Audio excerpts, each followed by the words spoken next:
Hallelujah, hallelujah, hallelujah. Praise to Jesus.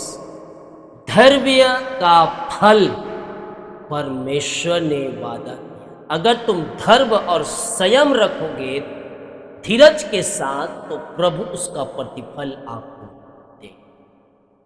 गलतियों के जब हम 6 अध्याय के उसके 9 वचन को पढ़ेंगे तो यहाँ हम पाते हैं हम भलाई करने में ही साव ना छोड़ें, क्योंकि यदि हम ढीले ना हो तो ठीक समय पर कटनी हम काटेंगे। मेरे प्रिय वचन हमें सिखाता है कि हम भले और भलाई करने हमें कभी भी हार नहीं माननी चाहिए। सही समय पर परमेश्वर उसका प्रतिफल देगा।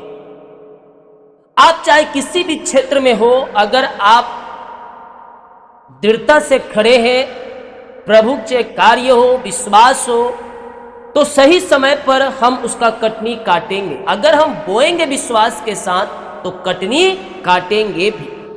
गलतियों 6 के 9 हमें सिखाता है कि खासकर तब जब हम थक जाते हैं या हमें लगता है कि हमारी मेहनत का कोई परिणाम नहीं दिख रहा है, तब प्रभु उसका प्रतिफल देता है सही समय पर।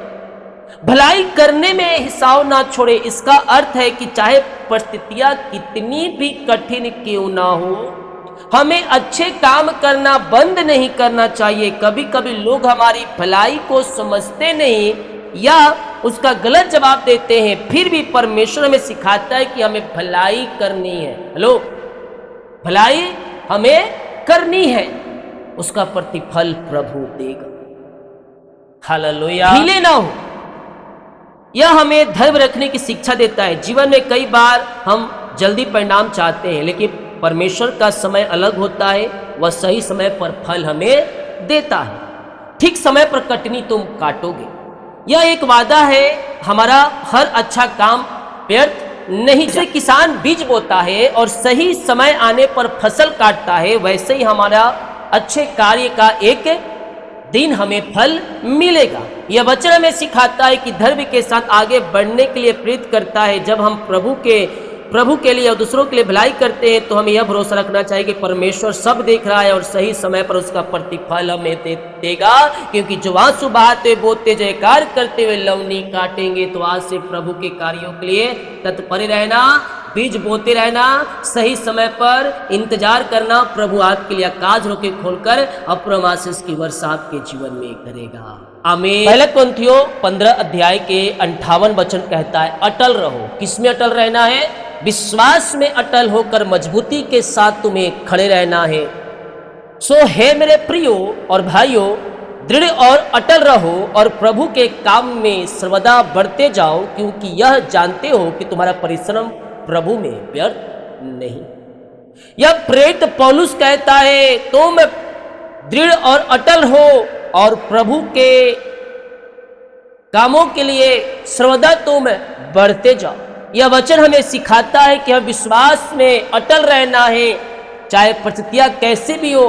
प्रभु के काम में हमें आगे बढ़ते रहना है, क्योंकि प्रभु में जो हमारा परिश्रम है वो हमें व्यर्थ नहीं जाएगा, उसका प्रतिफल हमें एक दिन मिलेगा।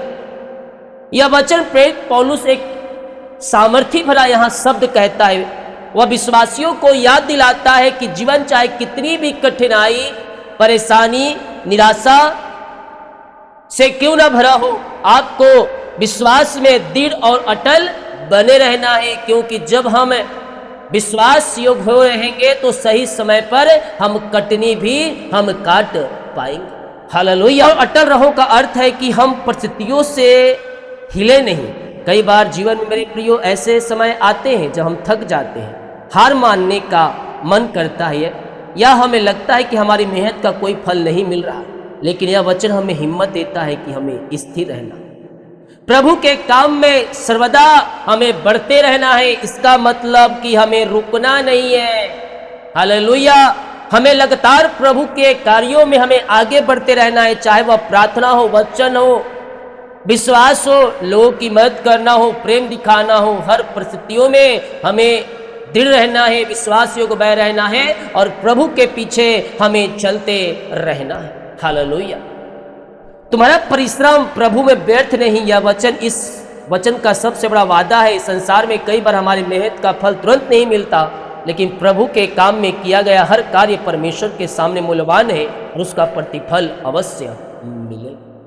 प्रभु के सामने वो सारी चीजें जो हम करते हैं उसका मूल्यवान है।